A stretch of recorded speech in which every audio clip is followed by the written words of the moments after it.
Halo, saya akan mereview film Miracle in Cell Number 7.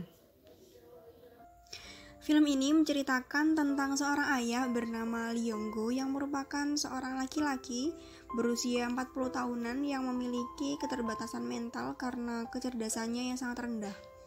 Walaupun begitu, Lee Yong-go memiliki seorang anak perempuan berusia 6 tahun yang cantik dan cerdas bernama Ye-sung. Cerita diawali ketika Ye-sung sangat tertarik dengan tas kuning bergambar Sailor Moon di sebuah toko. Karena belum gajian, Lee Yong-go dan Ye-sung hanya bisa melihat tas itu dari balik kaca etalase toko. Lee Yong-go berjanji akan membelikan tas itu setelah gajian nanti. Tetapi tiba-tiba tas Sailor Moon yang hanya tinggal satu itu dibeli seorang anak perempuan bersama orang tuanya. Kemudian Lee Yong-go nekat masuk ke dalam toko dan meminta agar tas Sailor Moon itu tidak jadi dibeli.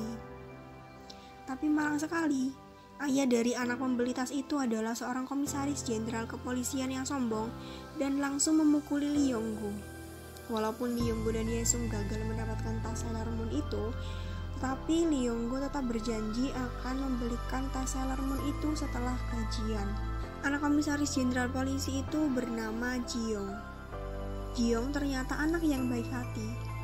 Setelah Lee Yong-go gajian, Ji-young menemui Lee Yong-go dan menunjukkan toko lain yang juga menjual tas Sailor Moon.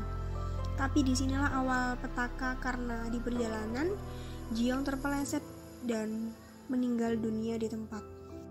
Lee Yong-go dituduh membunuh Ji-young. Karena kecerdasannya yang sangat rendah, Lee Yong-go tidak bisa membuat pernyataan yang bisa membela dirinya. Akibatnya, di pengadilan ia divonis hukuman mati. Untuk menunggu eksekusi, Lee Yong-go dipenjara di kamar sel nomor 7 yang merupakan penjara untuk narapidana berbahaya dengan pengamanan yang sangat ketat. Selama Lee Yong-go di penjara, Ye-sung dititipkan di panti asuhan. Di sel nomor 7, Lee Yong-go dicampur bersama 5 narapidana kelas kakap lainnya, yaitu Bong-sik, pencopet, Chun-ho, penipu, Man-bum, pezina, kakek So, penipu, dan So Yang-ho, si gangster penyelundup tapi buta huruf yang merupakan pemimpin narapidana di sel nomor 7. Sudah menjadi budaya para narapidana di seluruh dunia bahwa jenis narapidana yang paling dibenci oleh narapidana lainnya adalah pemerkosa.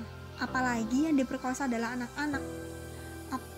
Akibatnya, Lee Yong-go dipukuli oleh 5 narapidana lain di sel nomor 7 dan terus dimusuhi. Tetapi kelima teman penjara Lee Yong-go berbalik menjadi sahabat karena So Yang-ho diselamatkan oleh Lee Yong-go ketika akan dibunuh oleh sesama narapidana yang merupakan saingan gangster penyelundup. Merasa berutang budi bahkan berutang nyawa kepada Lee Yong-go, maka So Yang-ho bersedia mengabulkan apapun keinginan Lee Yong-go. Sedangkan keinginan Lee Yong-go hanya satu, yaitu bertemu dengan Ye-sung. Lee Yong-go terus memikirkan Ye-sung. Kelima sahabat penjara Lee Yong-go bisa mempertemukannya dengan Ye-sung ketika diadakan acara keagamaan bagi narapidana yang beragama Kristen. Ye-sung termasuk di dalamnya. Man-bum berhasil menyelundupkan Ye-sung ke sel nomor 7 dengan memasukkan Ye-sung ke dalam kardus roti. Kebetulan sekali, tiba-tiba pendeta di acara keagamaan itu mendadak terkena serangan jantung sehingga anak-anak panti asuhan pulang lebih awal dan menurut perkiraan akan kembali ke penjara 2 hari lagi. Dan kelima sahabat Lee Yong-go gagal mengembalikan Ye-sung ke panti asuhan karena terlambat mengantarkan Ye-sung ke rombongan. Perkiraan sahabat-sahabat Lee Yong-go itu meleset karena 2 hari kemudian bukan diadakan acara keagamaan bagi narapidana yang beragama Kristen tetapi bagi narapidana yang beragama Buddha. Akibatnya, Ye-sung tinggal lebih lama di sel nomor 7 dan akan sangat berbahaya jika ketahuan. Tapi dalam beberapa hari itu malah terjalin persahabatan antara para narapidana di sel nomor 7 dengan Ye-sung. Para narapidana berusaha mati-matian agar Ye-sung tidak ketahuan para penjaga penjara. Akhirnya Ye-sung ketahuan juga oleh para sipir, dan akibatnya Yesung dikembalikan ke panti asuhan dan Lee Yong-go dipindahkan ke sel khusus yang lebih sempit dan tidak nyaman. Selanjutnya terjadi hal yang tak terduga karena kepala penjara yang terkenal galak yaitu Jang Min-hwan juga berbalik menjadi sahabat Lee Yong-go. Hal itu disebabkan karena Lee Yong-go berhasil menyelamatkan kepala penjara ketika terjadi kebakaran di penjara. Kepala penjara merasa berhutang budi kepada Lee Yong-go dan mencurigai kasus Lee Yong-go dan akhirnya terbukti bahwa Lee Yong-go tidak bersalah. Kepala penjara mencurigai kasus Lee Yong-go karena tidak mungkin Lee Yong-go, seseorang yang memiliki keterbatasan mental itu, dapat menulis secara jelas seperti itu. Dan karena kepala penjara juga memiliki pengalaman ditinggalkan oleh anaknya. Berkat kepala penjara, Yesung bisa datang ke sel nomor 7 kapan saja. Seorang sipir ditugaskan kepala penjara untuk mengirimkan Yesung ke sel nomor 7 dan dibawa menggunakan kardus makanan. Kepala penjara bersama kelima sahabat penjara Lee Yong-go berusaha agar Lee Yong-go bebas dari dakwaan palsu yang membuatnya divonis hukuman mati. Bahkan kepala penjara nekat menghadap komisaris jenderal polisi yang anaknya diduga diperkosa dan dibunuh oleh Lee Yong-go. Kepala penjara mengajukan permohonan agar dilakukan persidangan ulang bagi Lee Yong-go karena memang belum ditemukan bukti yang kuat bahwa Lee Yong-go telah membunuh dan memperkosa anaknya. Perjuangan kepala penjara berhasil karena disetujui untuk dilakukan persidangan ulang bagi Lee Yong-go. Teman penjara Lee Yong-go melakukan investigasi ulang dan mereka mengetahui bahwa Jiong meninggal karena terpeleset es dan terkena batu bata di depannya. Kemudian Lee Yong-go menyelamatkannya sesuai dengan pelajaran yang diterima olehnya ketika menjalani pelatihan sebagai tukang parkir. Cara menyelamatkan orang pingsan adalah membuka celana agar melancarkan peredaran darah, kemudian memberi pernapasan buatan.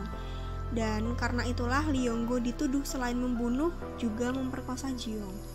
Teman Lee Yong-go membantu untuk mengingat setiap detail kejadian dan menghafalkannya agar dapat menjawab pertanyaan hakim pada saat sidang.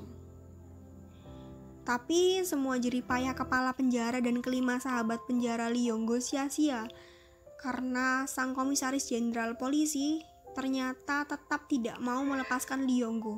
Dengan liciknya, ia berkonspirasi dengan pengacara pembela Lee Yong-go. Pengacara Lee Yong-go malah mengintimidasi agar Lee Yong-go tetap mengaku sebagai pembunuh dan pemerkosa Jiong dan atau Yesung akan dibunuh. Komisaris jenderal itu mengancam akan membunuh Yesung jika Lee Yong-go tidak menuruti perintahnya. Kemudian di pengadilan yang kedua, Lee Yong-go terpaksa kembali mengaku bahwa ia memang membunuh dan memperkosa Jiong. Akibatnya Lee Yong-go tetap divonis hukuman mati dan eksekusinya akan dilaksanakan pada 23 Desember, tepat pada hari ulang tahun Yesung. Kelima sahabat penjara Lee Yong-go tetap tidak menyerah. Karena Lee Yong-go tetap divonis mati, mereka berusaha mengeluarkan Lee Yong-go dari penjara dan dengan balon terbang.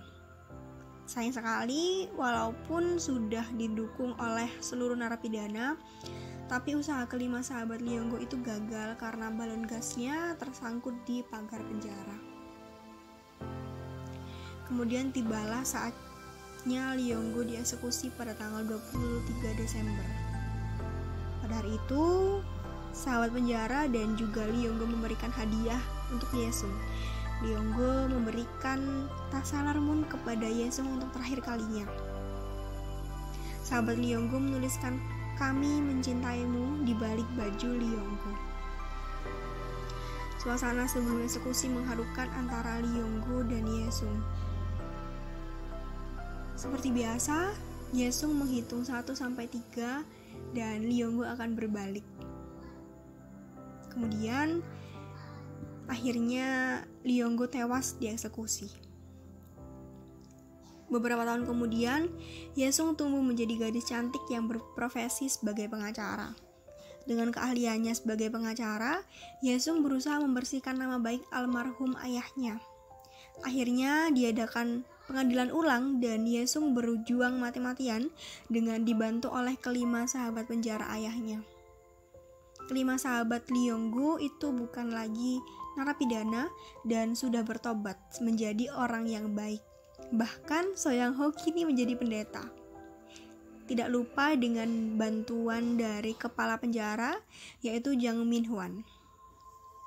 Dengan dibantu kelima sahabat Lee Yong-gu dan Jang Min-hwan sebagai saksi, akhirnya Yesung menang di pengadilan dan hakim memutuskan bahwa Lee Yong-gu tidak bersalah. Akhirnya Yesung bisa membuktikan walaupun ayahnya sudah menjadi almarhum, itu bukan seorang pembunuh dan pemerkosa anak-anak. Kemudian Yesung kembali ke penjara untuk mengenang ayahnya pada saat mereka ada di balon udara. Dia mengingat setiap kata-kata yang dikatakan oleh ayahnya. Dia mengingat pesan-pesan yang dikatakan oleh ayahnya pada waktu itu.